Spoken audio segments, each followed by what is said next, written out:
Hello, everybody. I'm Jennifer Bloom, host of Soul Wisdom Abundance, Create Wealth Through Spiritual Health. I'm thrilled, truly thrilled that you are joining me on today's episode. In general, this podcast, Soul Wisdom Abundance, it's all about helping you lessen the struggle that you're having with money and giving you tangible tools and concepts that are going to help you create more wealth in a way that brings joy and ease.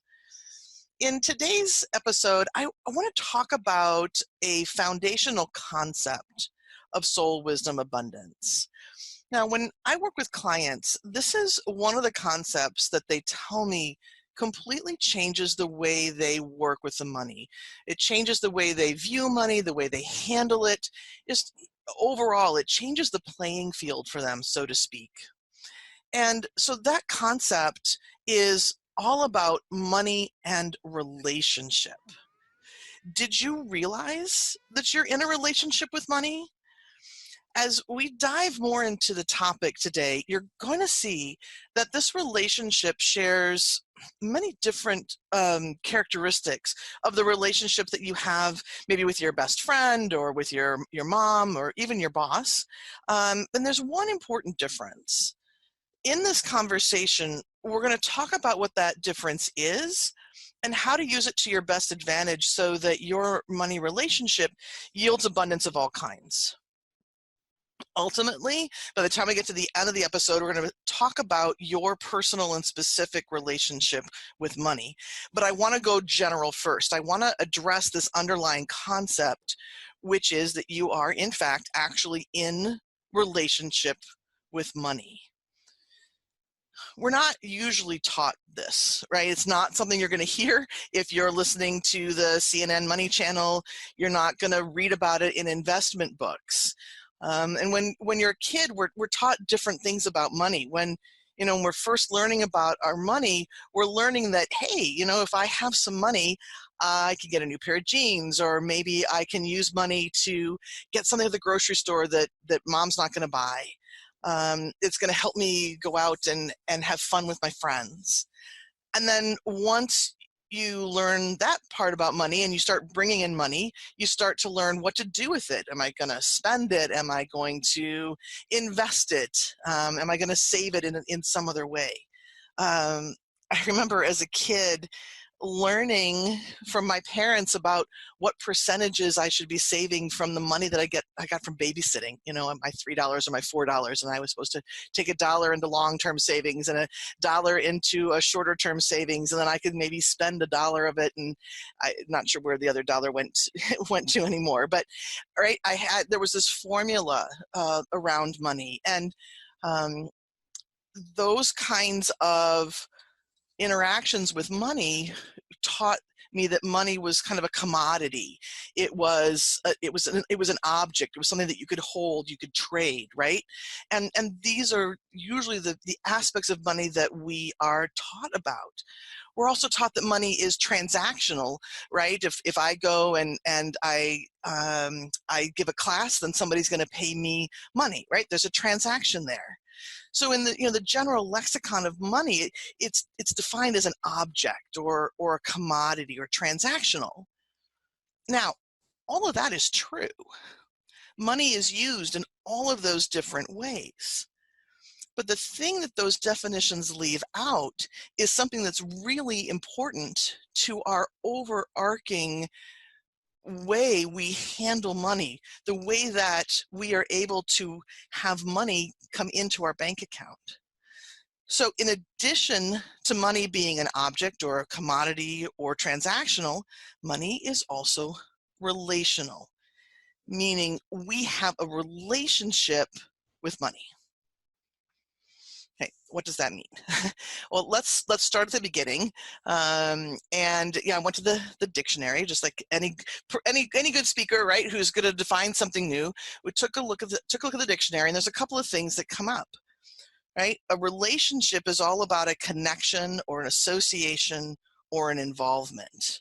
It's an emotional or some other connection between people. Now, of course, money is not a person, but each of us has a lot of connection and involvement with money. Just take a moment and notice how often during the day you are doing something in relationship to money, planning for money, doing something in exchange for money. And of course, I don't think there's much more emotional than our relationship with money.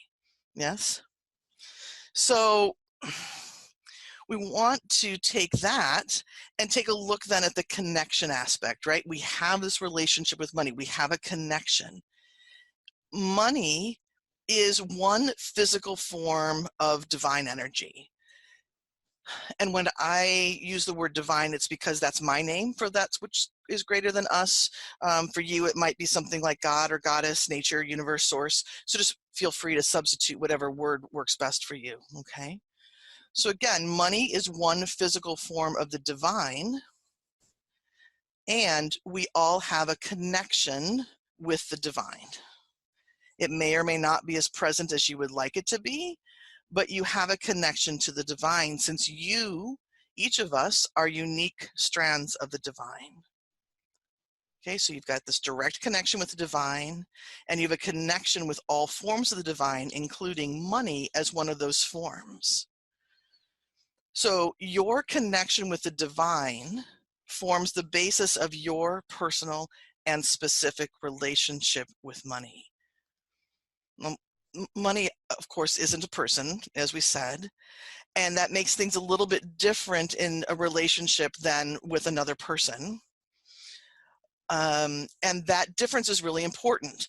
The difference is that money doesn't have any free will.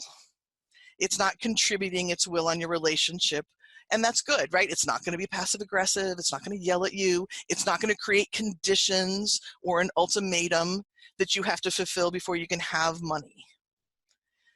But here is what's the most important thing for you to hear out of this entire podcast, okay?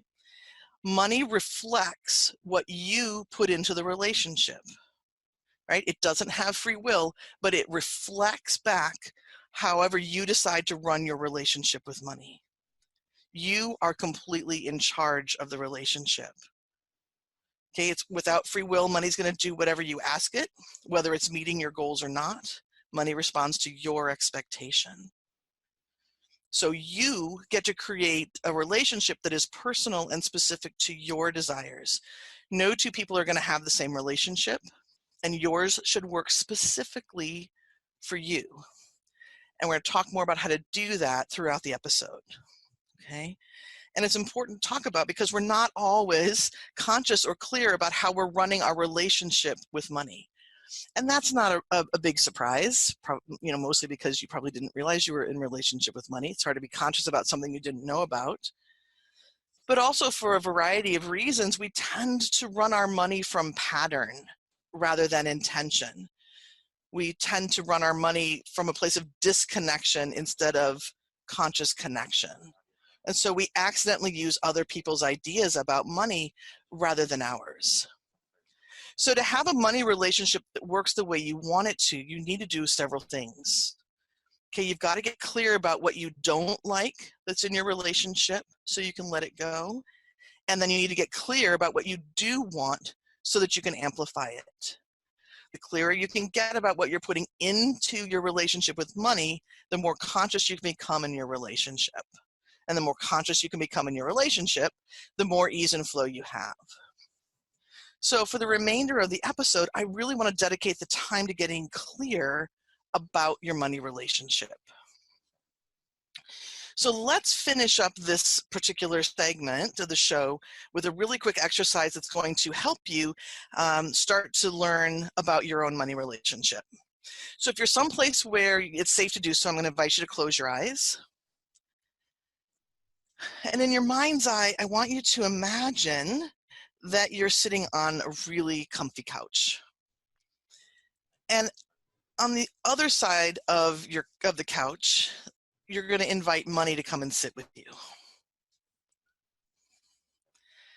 And I'm just going to ask you to start to notice what this feels like to you. Does it feel familiar, friendly, weird, uncomfortable, new? What kind of rapport do you have with money? Does it feel like this is something that's really friendly? Do you have a friendship with money? Or are you feeling like adversaries? Right? In this really short window of time as you're sitting here with money, does it feel like you can trust it? Does money have your back? Can you communicate with money? Can you talk to money? Can you hear back from money? Right? These are all questions just designed to give you a general feel for your connection and relationship with money. So now that we've asked these questions, let's just say thank you to money and let money go. Release the image of the couch, take a breath, and come back to this moment and open your eyes. Okay, that was a really quick hit of an exercise, okay? But it's going to give you a quick picture of the state of your relationship with money. And we're going to get more into specifics in some later segments.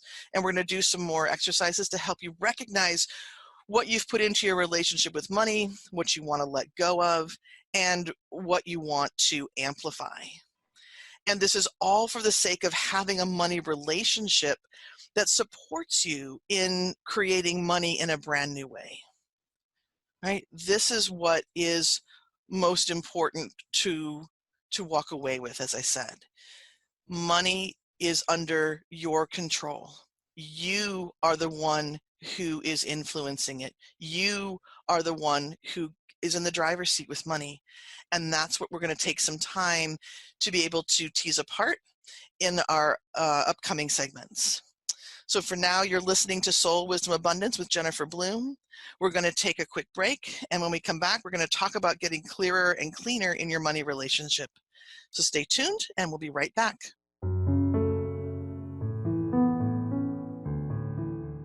We're back on Soul Wisdom Abundance with me, your host, Jennifer Bloom.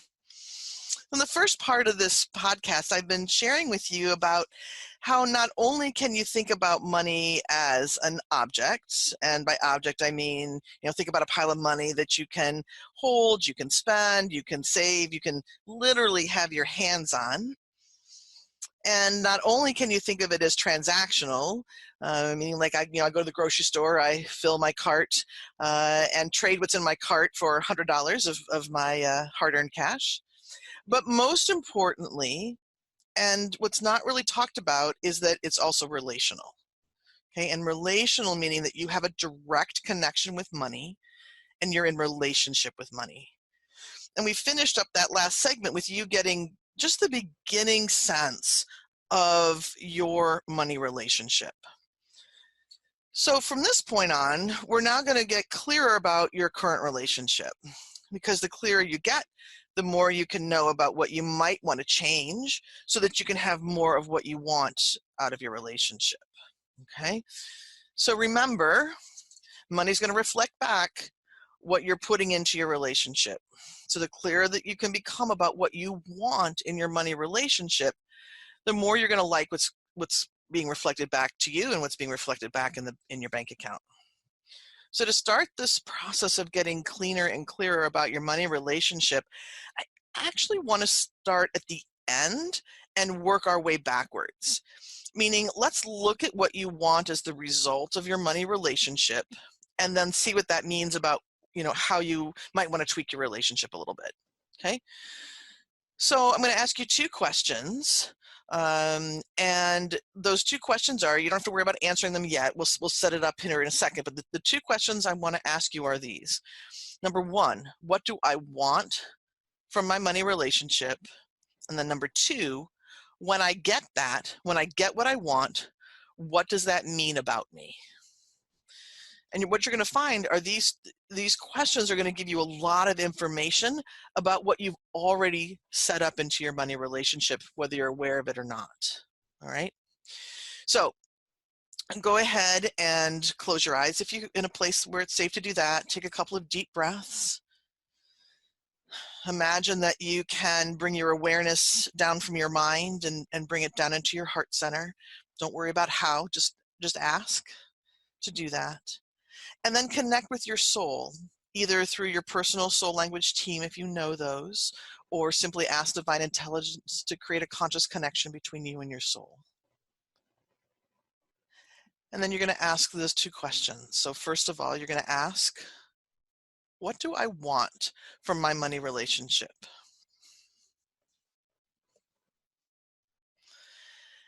And then you're going to ask, when I get that, what does that mean about me?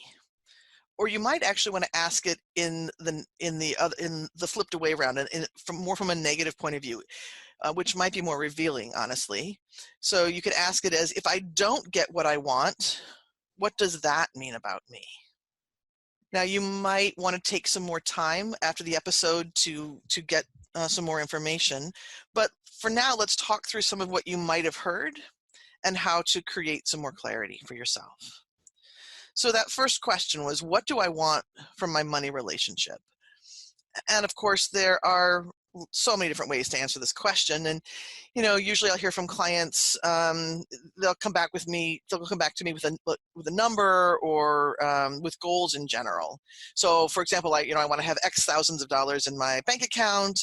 I want to have enough money to retire early. I want to travel. I want to be able to give back. I want to open up a foundation, right?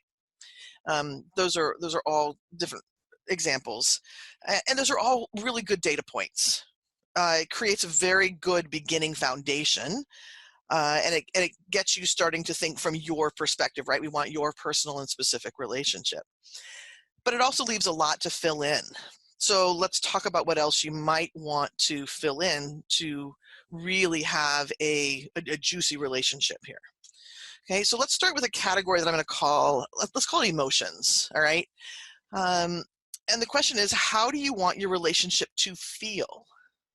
How do you want to feel as you are living this relationship on a day-to-day basis, right? Because you get to choose. Do you want it to feel joyful, full of ease? Do you want there to be a lot of trust, freedom? Right? What other words would you put into this particular aspect of your money relationship? We forget, and maybe we didn't know in the first place, but we forget that we are the ones setting the boundaries of our relationship with money. And there's some other conditioning probably getting in the way of this that we'll talk about in a moment. But a lot of times we have pain and suffering in our money relationship because we didn't know that we could ask for joy and ease. You don't have to settle for something that creates pain. So as you're considering what else you might want to put into this relationship with money, it might be a good idea just to brainstorm what good characteristics are of a good relationship, and then you can ask, what of those do you want in your money relationship? So if you could imagine a relationship that you've had that you really liked, what were some of the characteristics? Right? Good communication, trust. Maybe there were some really good, understandable boundaries with this person.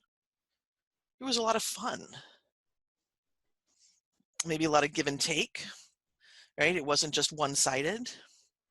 Maybe this person was really reliable. It always followed through on what they said they were going to do. Maybe you have a relationship where, it's giving you something that you can't get anywhere else. It's a really unique situation. What else would you add when you think about a relationship that really lights you up? All of those characteristics are possible in a relationship with money.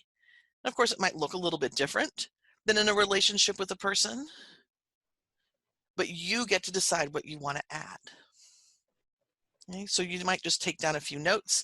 And again, it might warrant listening through again as you keep brainstorming. Okay? Now, as I'm bringing all of this information up and telling you, you can create your relationship any way you want to, I'm curious how you're responding, right? What's your mind doing? Are you believing me? Do you believe that you get to make all of these decisions for yourself, that you really get to set the parameters and boundaries? If you don't, that's completely fine. Just know that too is something that you're putting into your relationship. It can be as important to take note of what you're resisting as it is to note what you're believing, because the resistance is it just indicates where you have maybe some underlying beliefs or decisions that you took on at some point that aren't serving you. All right. You're hearing this information now because you're ready for expansion. You're ready for a brand new way of working with money. If these old beliefs, if these old doubts keep pushing at you, they can be released in a lot of different ways. I love doing it with energy work.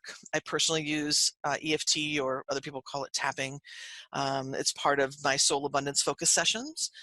So if you need a little bit of help, please come to the website and take a look. It's under the services tab. I'd be happy to help. Okay. But just to get started today, if you're feeling a little bit iffy or squishy around this idea that you get to choose your money relationship, I want to bring you back, help you remember that money is a physical format of the divine.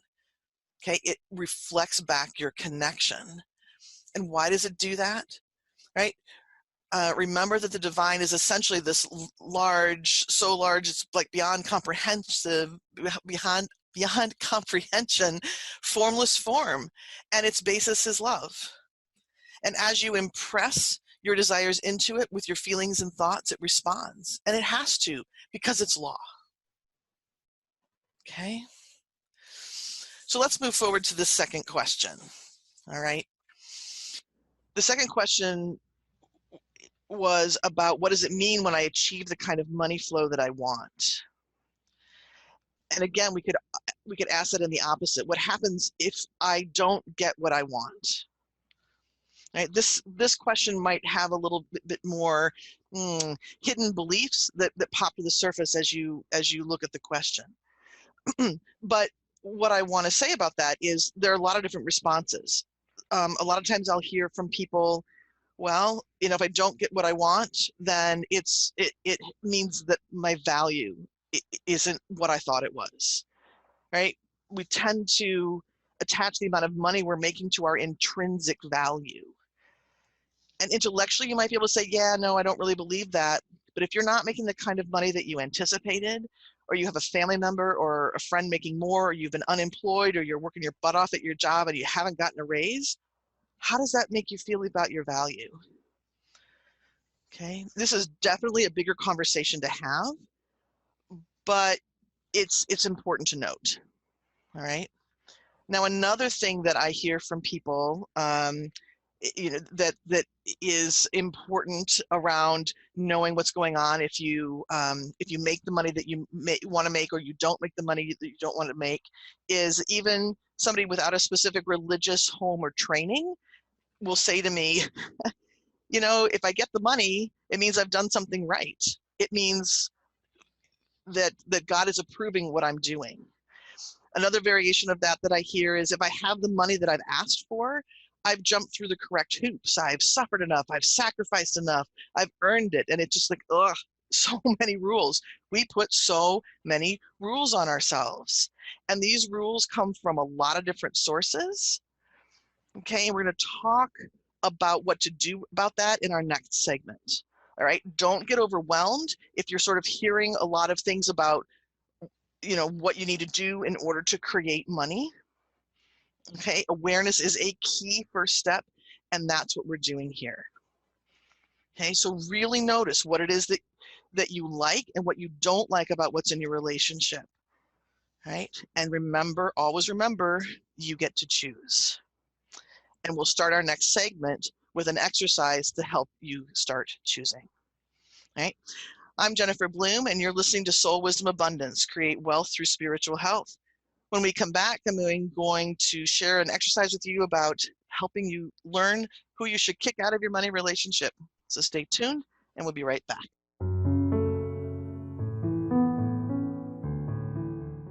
We're back on Soul Wisdom Abundance, Create Wealth Through Spiritual Health, with me, your host, Jennifer Bloom. We've been talking throughout the last two segments of the podcast about your relationship with money. And in this last segment, we got clearer about what's currently in your money relationship and what you might want to keep and what you might want to take out. In fact, that last segment ended by asking what it would mean to you if you brought in the money you wanted, or in the opposite, what it would mean if you didn't bring in the money you wanted. The answers to these questions are kind of interesting because they tend to be based on beliefs of other people, other people's rules, other people's values. And you took them on before you knew what you were doing, right? Because when we're young, our subconscious is wide open. We're like little sponges. We soak up the belief systems of other people, and we just integrate them into ourselves as our own, whether we think we have no filter to know whether they're right or wrong. We just bring them on. So part of the work of your money relationship is knowing who to take out of the relationship. This relationship should be between you and money. And I don't mean to be mean, but there are just some outdated beliefs from people who have no business being in your money business. I worked with a family constellation practitioner once, and she told the story about how she had a client who was just fed up. She was down in St. Louis, and this client was fed up, and he was going to move to Alaska. He was completely tired of what the life he was living, and thought that moving thousands of miles away to get that brand new fresh start was exactly what the doctor ordered. And she's like, that's great, but I hope you have a really big trunk in that car of yours, because you're going to be carrying all the baggage with you that's stopping your life flow here. It's just going to be colder and darker in Alaska. And that was such an important story for me. And it's a very human experience. We take on crap from other people. We take on other people's beliefs, particularly with money. And then we try to change our bank account with our external actions, working harder, taking on more hours, getting more education to have a higher paying job. And those are all choices that you can make, and some of them are better than others, and they may work for a bit, but then all of that hard-earned money ends up going out for bills, and you're no farther ahead, right? You end up back at net zero or less than zero. So you really want to be aware of who else is in your money trunk, so to speak. So let's do a little bit of awareness building and some cleanup work with an exercise, okay? So again, please close your eyes, take a couple of deep breaths. Ask to bring your awareness down into your heart center. Take a breath from here. Ask to connect to your soul, either through your personal soul languages or asking divine intelligence to create a conscious connection between you and your soul. And then, in your mind's eye, if you're willing, bring yourself back to the couch that we worked on with that first exercise. It's a really soft, comfy couch that you've got one end of, and maybe it's a little extra long, a little longer than it was in the first exercise. And invite money to come and sit on the opposite end of the sofa, not because there's anything wrong, but just we want to leave a little bit of room here. Okay. And now let's ask your soul to start to invite the people, the representatives of organizations or symbols of world consciousness that influence your money beliefs in a negative way to sit on the couch in between you and money. And when I say negative, what I mean is that they cause you pain and suffering, right? It's opposite to what it is that you really want. Okay, so you're inviting them to come sit on the couch with you. So anyone with opinions about sacrificing or suffering or earning money or any of the other beliefs that came up in earlier segments, okay, invite them to come sit with you. So that might include your parents, extended family, religious leaders, teachers. In the last episode that I did, the last podcast that I did, it was all about, there were a lot of cultural references, right? So you might even have some ideas about money that come from movie characters or celebrities out in the world, right? So whoever it is, just allow your soul to pull anybody and anyone and have them come and sit on the sofa with you. And notice how crowded your couch is. Okay. But here's the thing. You get to decide who's helpful. You get to decide who stays and who goes. So in your mind's eye, invite anyone who you no longer want to be a part of your money relationship to leave. Maybe they get up and walk out on their own. Maybe they sort of evaporate as they're sitting there. Maybe there's some people or ideas that don't want to leave, so you have to do a little bit of Harry Potter magic with a wand and help them leave. Do it whatever feels right for you. Do it in whatever way. And there's no judgment for any of these people, right? They believe what they believe, and that's fine. They're doing the best they know how to do, but you do not have to include them. Okay. So just let that space open up, and then notice how clear that couch feels. Maybe you can invite money to scoot a little bit closer and notice how much cleaner your relationship with money feels, and just breathe it in. Okay, allow it to integrate into your system. Know that you've done some powerful work. And then say thank you to money and allow money to leave. Allow the image of the couch to release, and then come back into the current time and space. Again, this might be something you want to re-listen to and do a couple of times, just to feel like you've gotten real clarity. But then notice how you're feeling. Notice how your money relationship definition is coming along. Are you getting a sense of what might have been in your relationship that wasn't allowing money to flow for you? Are you getting a sense of what you now want as part of your money relationship, new beliefs that are non-negotiable? Right? You should feel a sense of building here. And then, of course, the question becomes, will this last? Will this make a change in how much money really comes into my bank account? And those are, again, totally fair questions. I have worked with a lot of clients who have released others from their relationship, and money starts to change. As I was putting this information together, I was remembering a client of mine. She had a pattern in her family where men left women in the lurch. And she knew about it, but it came up as part of this money pattern. And it was a little bit complicated because while the men took care of the women financially, relationship-wise, and what the women had to do on a day-to-day basis, I mean, this was back to grandmothers and great-grandmothers, it was just the whole pattern. It was just really hard.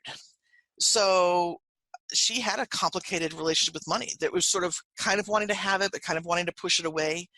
But as she recognized and shifted that pattern, what started to happen was, well, first of all, men started being nicer to her, which was a plus in her book. And then money started flowing in new ways. She received a lump sum of money and was able to pay off a number of bills and got a real clean slate for herself. And for her, it was really powerful evidence that the universe was listening and that changing her money relationship created physical change. Now, money can change in lots of different ways. The more you're aware of it changing, and the more appreciation that you have for it changing, the more it's going to continue to shift for you.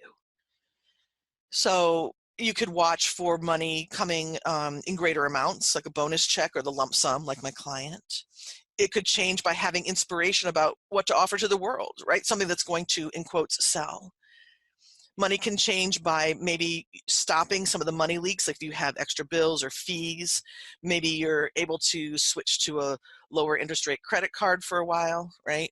I had a client who was having difficulty paying their taxes, but when she shifted her money relationship around, she had an inspiration about what to do about paying the taxes in a new way. So she ended up with less of a burden. Okay, so really be open to how the end result of your money relationship, which is the money into your bank account, can change, and be excited and allow it to flow. All right. Now, if you find that things still aren't changing for you, there are some other categories of what might need to come out of your relationship. Again, this can be very specific to who you are, but let me just mention a couple of categories just to see if there's anything that sparks for you, right? If you've had any previous heartbreak around money, meaning like if you've had an extended amount of time without the resources you need, or a bankruptcy, or you come into a lot of money that simply disappears, losing money in a quote deal. These memories can create, they're traumatic, right? And that can create changes in your cells, and you can end up holding on to them, which can make it hard to do some shifting or changing. But as you heal those, that's going to help create some more movement in your money relationship. Because money is a reflector, money might be playing out, well, I'll say it this way. Money might be playing out other unconscious patterns and beliefs that you hold. I run into a lot of people who are playing out the pattern of I'm not enough, and whether that's value-based or whether that's money-based, or there isn't enough. And again, there isn't enough could be dealing with money, but it might be time, or it might be love, or it might be energy. And money is simply reflecting that pattern to you. Okay? If things aren't changing for you, I would suggest going back to the money couch exercise and ask your soul to show you what's getting in the way between you and money. If it still isn't changing, this is where you want to reach out for some additional help. You can do a lot of stuff on your own, but you may need a little bit of help with some of these bigger patterns, okay? Please reach out. I would be happy to chat about how I can help here, all right? So there's a lot here in this segment, and we've spent a lot of time talking about what you want to take out of your money relationship. In the next segment, in this next final segment, I'm going to share with you the 3 foundational elements of your money relationship that you're actually going to want to amplify. All right, we'll make a switch there. So this is Jennifer Bloom with Soul Wisdom Abundance, Create Wealth from Spiritual Health. We're going to take a quick break, and when we return, we're going to talk about what you can amplify in your relationship to make sure that it is personal and specific for you. So stay tuned.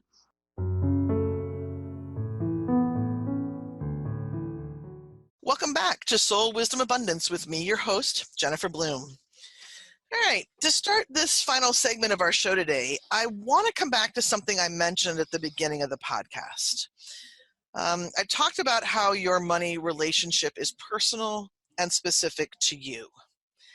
And we've been working toward that throughout everything that we've talked about by identifying what you want from your relationship. We've been working toward that through the podcast by helping you identify what you want out of your relationship. So in this final segment, I want to share some specific questions you can ask to help build into your relationship what you really want. Now, we only have so much time left, right? And what I'm going to give you is a really good start. But if you want to take this information one step further, I offer a free money relationship quiz on my website. And in that quiz, you learn what areas of your money relationship are strong and what areas could use enhancing. And then I give you an exercise for each of the different areas to enhance what needs to be enhanced. Okay, so if that's something that speaks to you, you can head over to jenniferbloom.com. It's on the right-hand column. It says free money relationship exercise. All right. But for now, let's run through some specific areas of your money relationship that you can augment and amplify to create more money flow. And I want to concentrate on the 3 areas that I consider to be the foundation of your money relationship. Right? And coming back to the knowing that your relationship is personal and specific to you, it follows that one way to enhance your relationship with money is to amplify what you believe about yourself and your interaction with money. Okay, so we're going to ask a series of questions here in each of these different areas. So if you are willing, go ahead and close your eyes, and we're going to do an exercise. Bring your consciousness down into your heart center. Connect with your soul. And from this perspective, from your soul's perspective, how would you finish the sentence in the most positive way that you can? I'm the kind of person with money who, or I'm the kind of person with money that, And just fill that in. I'm the kind of person with money who, I'm the kind of person with money that, and just notice what kinds of answers are coming up for you. Okay. You might have answers like, again, these are stated in the most positive way. I'm the kind of person with money who feels safe putting ideas in the world and receiving back from them. I'm the kind of person with money who stays in integrity no matter how large the paycheck. I'm the kind of person with money who's in charge of a relationship. I'm the kind of person who makes a six-figure salary. I kind of hate throwing numbers in there, but that might come up for you as well. Now, you may have automatically gone to the negative as well, and that's okay. If that's what's present, that's what's present. Maybe you might have said, I'm the kind of person with money who has no strategy, or who has more bills than cash, or works really hard to no advantage. Again, it's good information to have, but see if you can use that to flip to what you want to amplify. Okay, I'm the kind of person who's starting to figure out her money strategy. I'm the person who is celebrating the bills I can pay, right? Remember, the goal here is to amplify what you believe about yourself in relationship to money. Okay. So that's one of the foundational areas in your money relationship. A second foundational area that you may want to amplify is how you feel about, I'm going to call it the energy of money in general. So let's just jump into the exercise, okay? Imagine opening up your wallet and finding it stuffed, like literally stuffed with bills. How do you feel? What do you notice? If you take the money out of the wallet, does it feel exciting? Are you anticipating what you can purchase? Or do you kind of feel the only way to have had this much cash is by doing something illegal? Right? Can you tell the difference? Right? You're either pushing money away or you're pulling money towards you. So a couple of the areas that you might want to amplify in relationship to the energy of money is knowing money as an instrument of the divine, knowing money as light and playful energy, understanding the patterns of money flow, knowing that money kind of ebbs and flows, and being excited about how you're going to use the money that you've called in. So hearing all of that, if you're going to create a sentence like before, what's the most positive statement that you can create? Right? With this, in using the sentence, I'm the kind of person who knows money is what? Is energy? Is light? Is love? What's the best way you can answer that question? And the more positive, the more amplification you can give it, the better. And then finally, a third area to amplify is in the area of the divine, because after all, the divine is the foundation of your relationship, right? You've got the energy of money, and you have the divine. And leaning into a new way to create money takes faith. And I'm not speaking of religion here. I'm speaking of cleaning up your understanding that you're a unique strand of the divine, that you can trust the divine. I may have said this before in the previous episode, but it's worth saying again. People tend to pray for things to change, but it's usually from a place of yearning and desperation, and maybe believing that the divine is handing out its resources to the people who are good or right. Okay? And when you don't get what you want, that's when your trust begins to erode, right? So this element of your money relationship is asking you to have a new view of the divine, to know that you are of the divine, that you are one with the divine, that the divine is of you, that you are a single strand in the tapestry that is the whole of the divine. And there are no rules about receiving from the divine other than you believe it to be so, right? And hold that attention. You do not have to have 100% faith. You just need to not block faith with doubt. Easier said than done, but practice, practice, practice is what's going to help. So let's do that exercise one last time. Okay, so if you use that sentence starter, I'm the kind of person who knows the divine is, what's that most positive statement you can come up with? Again, if you're still coming up with negatives, that's fine. how can you use that to flip to a more positive statement? Right? So that's your job. That's your homework, if you will. Okay. So keep working with your statements for each of these 3 foundational areas and watch what starts to happen to your money flow. Remember, the 3 foundational areas are you. What do you believe is possible for someone like you? The second is money, and that's just in general. What can you amplify about money being a tool of the divine? And the third foundational area is the divine. How can you build trust in the divine, among other things?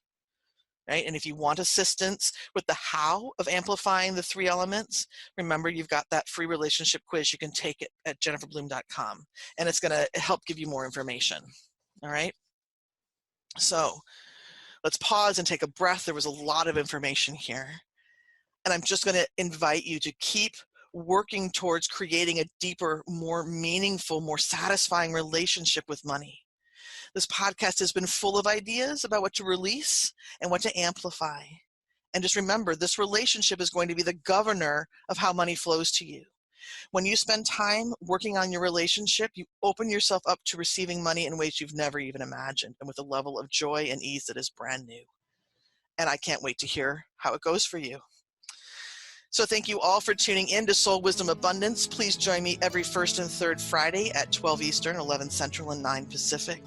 During the next episode, we're going to be talking with the founder of Soul Language, Jennifer Rizzio, about how including your soul in your money relationship enhances the personal and specificness of your relationship. Have a great couple of weeks, and I'll see you back here next time.